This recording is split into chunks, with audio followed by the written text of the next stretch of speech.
Это программа «Пропеллер». Всем привет! Всем привет! Привет-привет!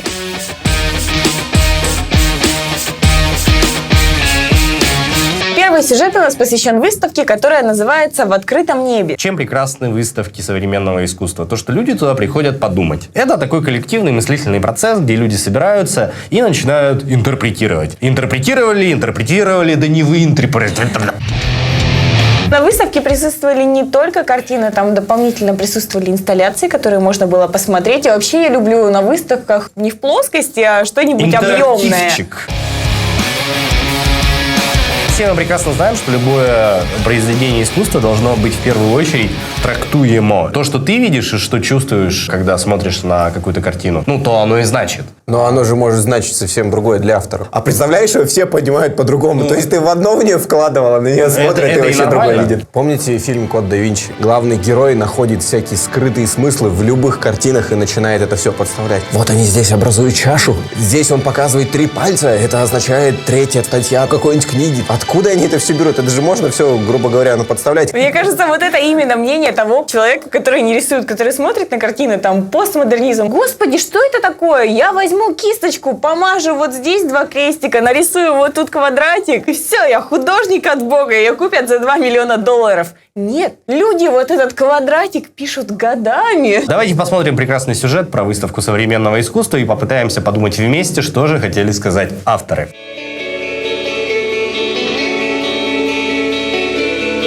В нашем городе проходят выставки современного искусства. Мы решили узнать, почему так важно посещать эти мероприятия и как они влияют на человека.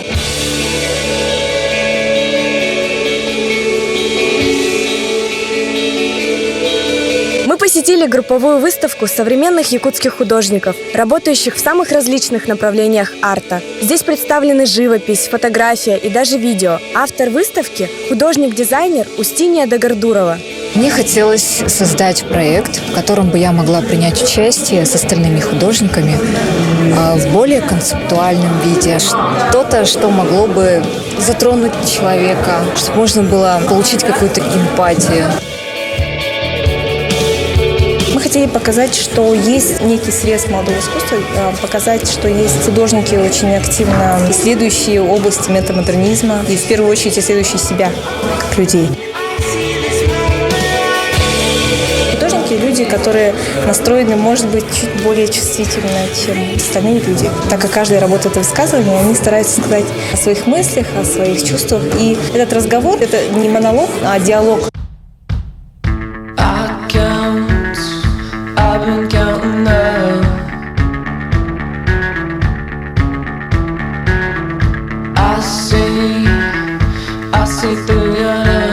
На Земле столько катаклизмов, столько войн, смертей. Именно вот современные художники, на мой взгляд, они вот как индикатор. Некоторые люди не понимают современное искусство. Может, они не задумывались, в каком мире мы живем.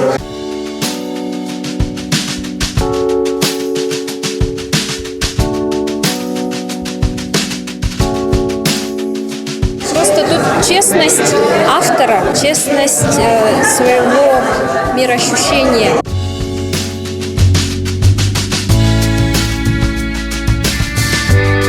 Такие мероприятия нужно и обязательно, наверное, посещать, хотя бы для духовного развития, какое-то очищение, что ли, приближение к искусству, оно должно быть у каждого человека.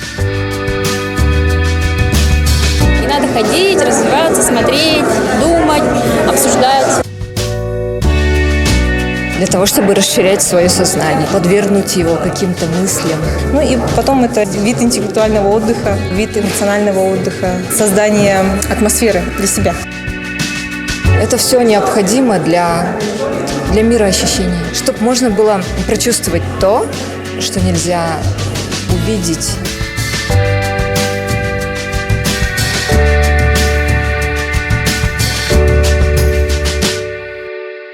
Следующий сюжет у нас традиционно посвящен опросу. На улице уже тепло, светит солнышко, поэтому весна пришла. важно и интересно узнать, что думают люди, окружающие тебя. Вот с камерой ты можешь подойти и узнать. Вот что ты думаешь? Мало нам социальных сетей, твиттеров всяких, да, чтобы понять, Так что люди неинтересно. думают. Но вот представляете, я сейчас выйду на улицу, подойду к кому-нибудь и скажу, как настроение? Весна нравится? Какие планы на лето? Не, ну если ты- Похудела? Если ты подойдешь, то, как бы, я думаю, нормально люди будут реагировать. Кстати, нет, это психологический такой аспект, что когда симпатичная, более-менее девушка подходит, то немного люди сторонятся. Стремаются. Да. Где камера? Где камера?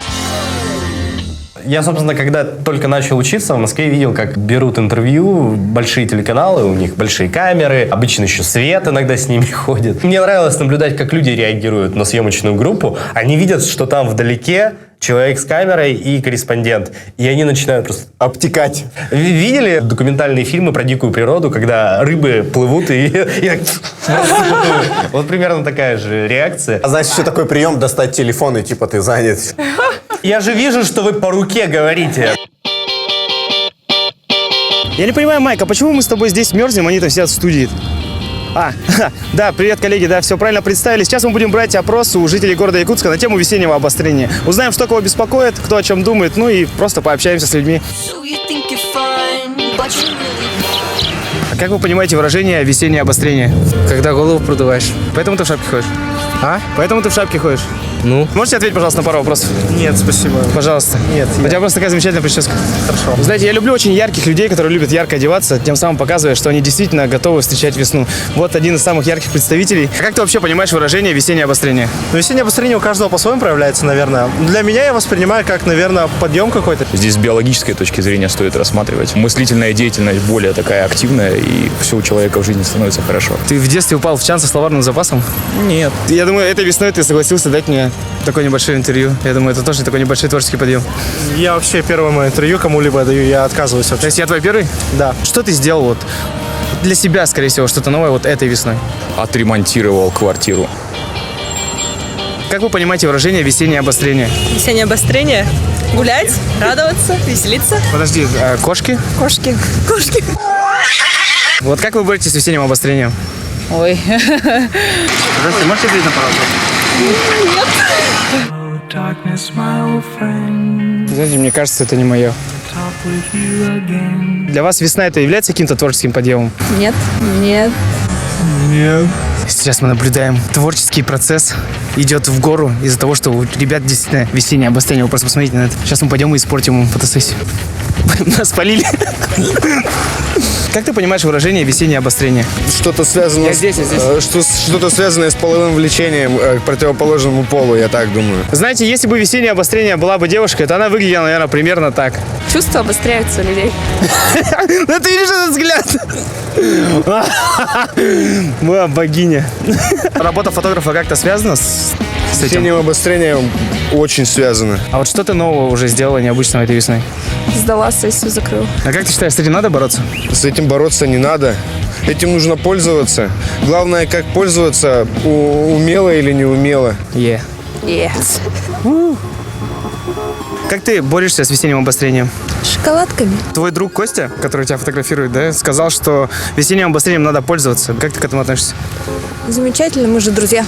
Такое весеннее обострение по дружбе, да? Тебя задавят сейчас. А почему ты это говоришь позитивно? То есть ты была бы не против, да? Но я зато смогу пойти дальше. То есть я тебя отвлекаю, прям Да. задерживаю.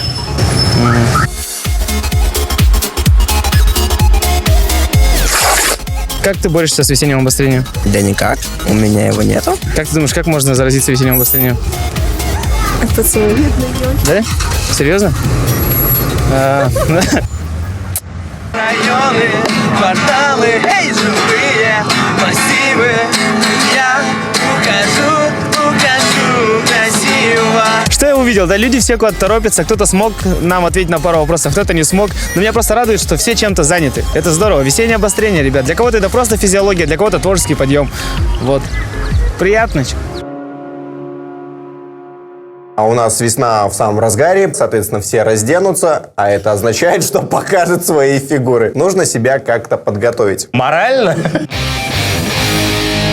Когда я тренировался, самый пик наплыва был, это вот апрель месяц. Притом все новички делают стандартную программу. И они занимают все тренажеры, которые им на самом деле не помогут похудеть, но они об этом не думают и Больше просто бицуху делают. надо подкачать. Надо бицуху. У тебя вот такой вот живот, надо бицуху, бицуха все исправит. Каждый организм индивидуален, поэтому я считаю, что если ты хочешь похудеть, тебе надо идти к тренеру, обязательно следить за своим питанием, делать правильную программу по занятиям. Вот такой голос разума не у всех в голове звучит на самом деле. Многие думают так. И еще сидя вот так с бургером, да, так? Так, приседания, покачаю 20 раз пресс, все, я готов. Мое тело готово. Всем привет, меня зовут Айрапетов Артур. Я работаю персональным тренером. Также я принимаю участие в соревнованиях по бодибилдингу. Сейчас я вам расскажу часть тренировочного процесса и дам вам пару хороших советов. Я Марусенко Ксения. Занимаюсь я спортом не так долго. Ну, если в плане тренажерного зала, это где-то примерно около года. Есть такие люди, которые приходят, говорят, вот, слушай, у меня 2 недели до моря, мне надо, чтобы здесь у меня пришло, здесь ушло, давай сделай. И как бы ты таким людям говоришь, где же ты раньше был, дружок? К лету вообще, по идее, надо готовиться с Нового года. В идеале, конечно, к лету готовиться после окончания лета, потому что это процесс нелегкий. Занимаюсь, смотрю на себя в зеркало, допустим, какие-то мышцы у меня преобладают, выделяются, каких-то мышц у меня не хватает. Я стараюсь на них делать упор. К этому ко всему надо грамотно подходить. То есть, допустим, есть такие мышцы, на которых нельзя делать тренировки, допустим, 2 раза в неделю. Наоборот, только регресс будет. А есть такие мышцы, которым 2 раза в неделю тренировок будет хватать, и то есть будет рост намного больше. Прежде чем приседать, всегда начинаем уже с подхода к штанге. То есть, когда мы подошли, на любой штанге есть метки. Руки вот, ну, можно мизинцы положить на эти метки. Под штангу делаем прогиб. Вот, подсаживаемся маленько, лопатки сводим. Ноги расставляем чуть шире ширины плеч. Таз отводим назад, торс вперед. Опускаемся вниз, встаем вверх. Всегда следим за спиной. Спина должна оставаться ровной. Питание, как, наверное, рекомендовано большинством, у меня раздельное. Маленькими порциями почаще. То есть завтрак – это овсянка с бананом, перекус – это обычно кефир либо йогурт. Обед до 3 дня – это углеводная пища, гречка и курица. И ужин – это творог. Чтобы мышцы отзывались на рост, постоянно организм нужно шокировать. То есть, чтобы не привыкали они. И постоянно нужно что-то менять. Как упражнения, так тренировки, так и повторения, так и веса. Тогда будет прогресс. А если все время идти по накатанной, то ничего не будет. Мои любимые упражнения – это отведение ног в кроссовере. Очень люблю тягу блока обратным хватом и плие на степах. Сейчас мы их вам покажем. Ноги должны быть чуть шире плеч. И вес нужно подбирать под себя. В домашних условиях можно делать махи назад. Также пресс. Ну, пресс, по-моему, стандартное упражнение. Наклоны взад, вперед, в бок. Нужно не искать отговорок, нужно просто делать. Если ты что-то хочешь, нужно ставить цели и достигать. Идеальное тело не есть исключение.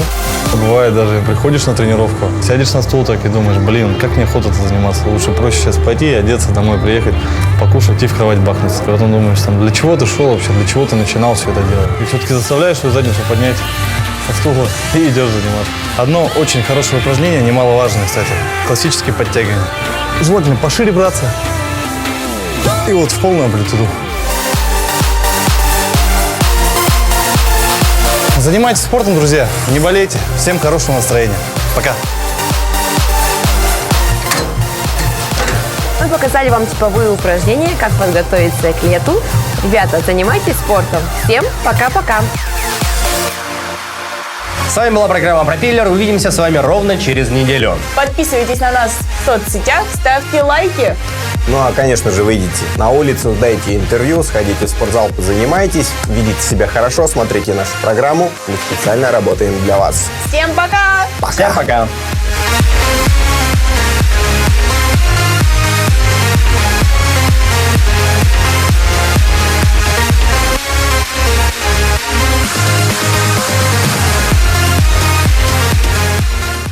Якутский колледж инновационных технологий приглашает школьников 9 и 11 классов получить востребованные специальности: экономика и бухгалтерский учет, право и судебное администрирование, земельные и имущественные отношения, документационное обеспечение и управление, сервис на транспорте и операционная деятельность в логистике. ЕКИТ. Будущее в твоих руках.